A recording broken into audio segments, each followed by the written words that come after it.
This is where the Bonsai Show will be happening. It's a unique little building here in Hilo, Hawaii. Let's take a look.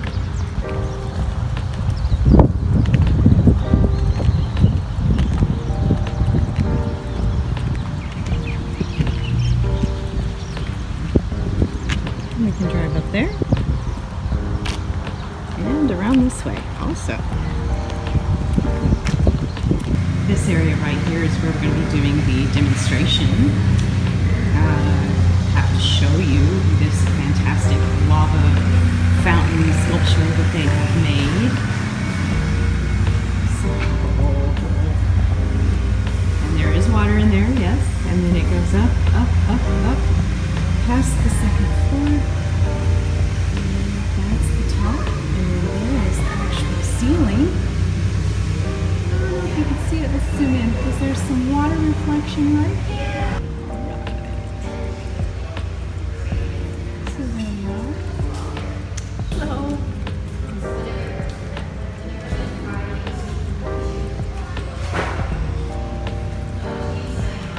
Voila. Here are a few of the other bonsai displays.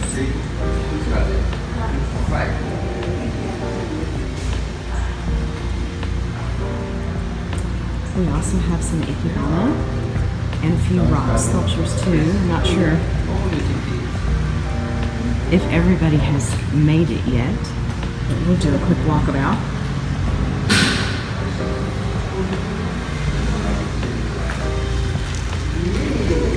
Gumi, hey there.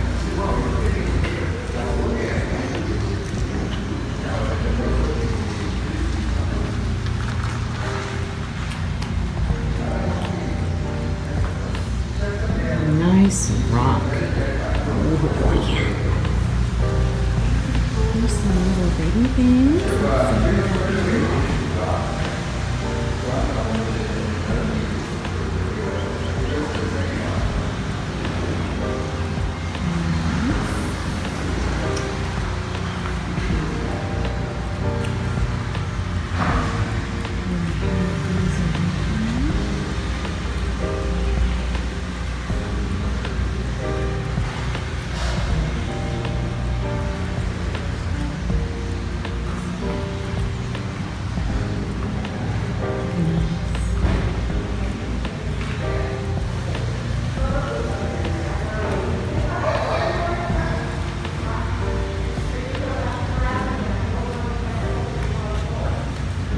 What a unique pot. Look at that. Oh, beautiful.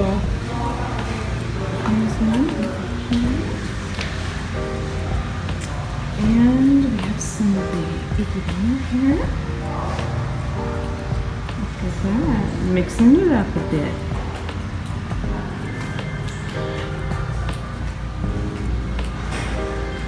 Most of the students get a little alcove for themselves. You can see those with that glare. You can see you. And here's mine. Hello. Hello, Djibouti Kaba. Hello, little Juniper Nana. Look how beautiful you all are. Welcome to the show.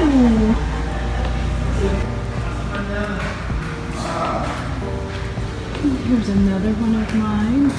Can't see it very well in that black background, but our other little Juniper Nana that we worked on.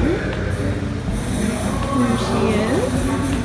Oh, and her friend that she's visiting. And here is the Golden Genie. Golden Genie. She's in the center by herself.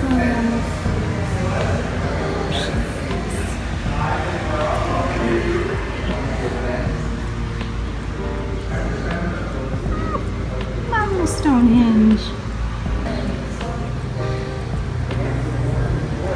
So here are some rocks and a dead tree that I personally find magnificent. If I knew we were going to display a couple of dead ones, I could have brought a couple myself. Ooh, but check out this rock. Well, actually all the rocks are pretty. Look at that one. the heck over. Look at that one, it's like a freaking landscape. Oh, beautiful dead tree.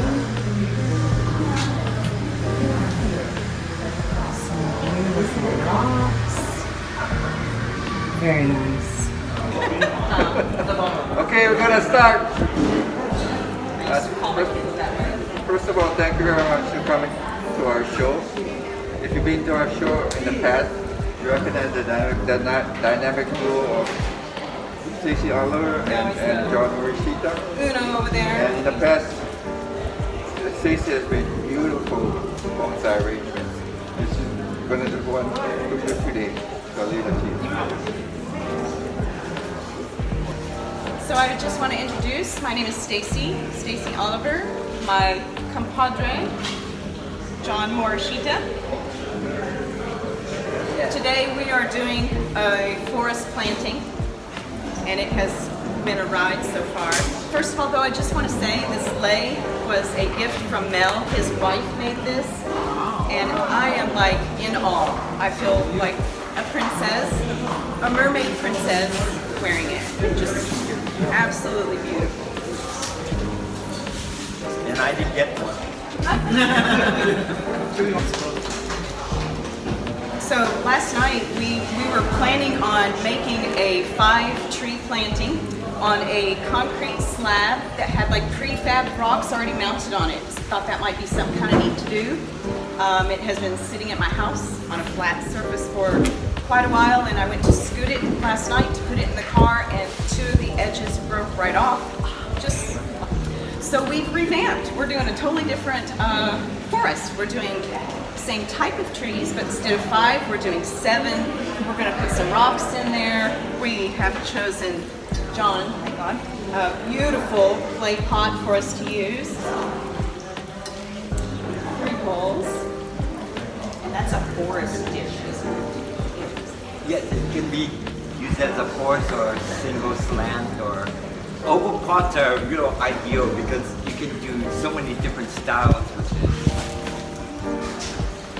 And the plants we use in our Dwarf Powder Puffs. So we're going to first prep the pot, and then we're going to start, getting them ready to go in. But I like to prep the pot first because I don't want them with their little roots all hanging out and getting dry and uncomfortable. So I let them sit as long as possible.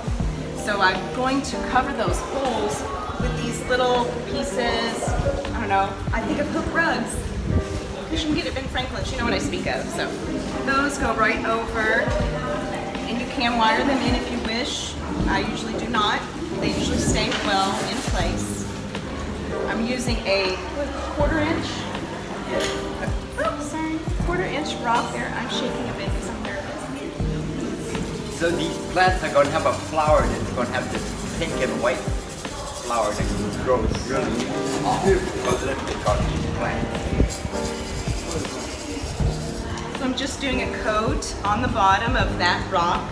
That's going to be letting it drain, but yet catching my drainage, everything at the same time. I'm going to kind of use this and lock it kind of into place, so it'll kind of slow up the water drainage and keep dirt and what have you from going out of the holes at the bottom. So on these plants, we did a slight trimming on it. And these plants all started from a cutting this big around a year ago, little over a year ago. Got that from Lorraine when she was doing some cuttings, and look how big the chunk has come in just a year and a half. And how often are you fertilizing whenever you're doing it to prompt that type of growth? Well, I use a time release on this, triple 14. And they're all the same age. The only difference is you can see the pot size. The bigger the pot, the faster they grow. But they all started, after they got rooted, it takes maybe around 3 months. And then I put it in a 2-inch pot. And after around 6 months, I cut the roots, and then I put it in a 4-inch, and 3 months later, I put it into a gallon or 2 So doing that little bit of trimming roots and upplanting makes a difference in the growth time frame. It's going to encourage more growth. Yes, and this is a tofu container that I got from my cousin, and I use these quite a lot. And I put drain hose on the bottom. So I put a little cinder in here. And I use this thing called Vermiculite.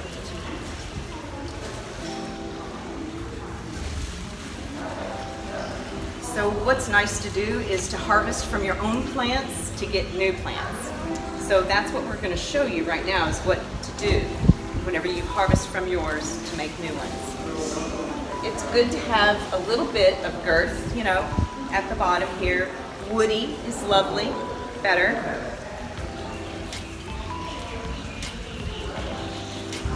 So I'm going to trim off the bottom a little bit.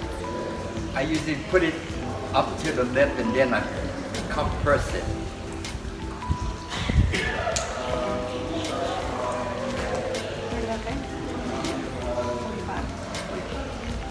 Also a 45 angle cut at the bottom.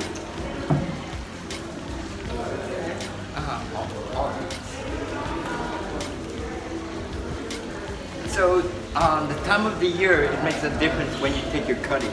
This time of year is a good time to, you still can take good cuttings, but August you don't want to. So there's not enough energy that's going up and down the tree. They usually resting during the summertime and wintertime. But plants during autumn and spring, there's a lot of fluid going up and down. So that's the best time to take cuttings. You'll get almost like anywhere from 80 to 90%. And if you do it in the summertime, you might get around 40%. So it's better just to wait till September if you don't make it this time to do cuttings. And after we compressed this, you can see it went down quite a bit, around half an inch below the lip now. And we soak this in super dry and water. The super dry is like root toe, but 100 times better. And you put like 1 capful of that super dry per 5 gallons of water. And then we just stick these in. Like something this big, I would put maybe around a dozen cuttings in here.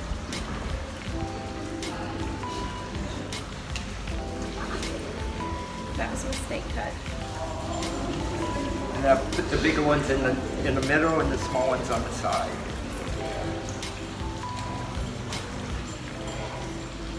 So I'm just showing you what we do to get these plants before we start making these pours. And bonsai is kind of an expensive art form, but if you take your own cuttings and propagate it, you can save a lot of money. And cuttings are free. Just go to your neighbor's house and when he's not home.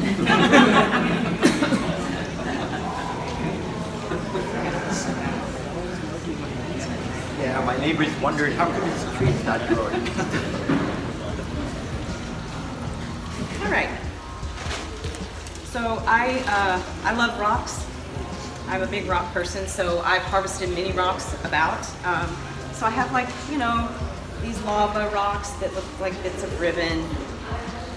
That's kind of what I'm going to use in here to create some height and what have you. So I'm going to kind of place a few right now. I'm going to kind of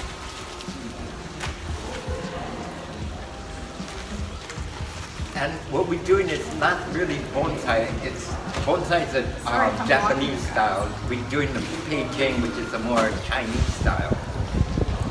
Because in Chinese styles, you use a lot of rocks. And bonsai, you don't really see rocks in their bonsai.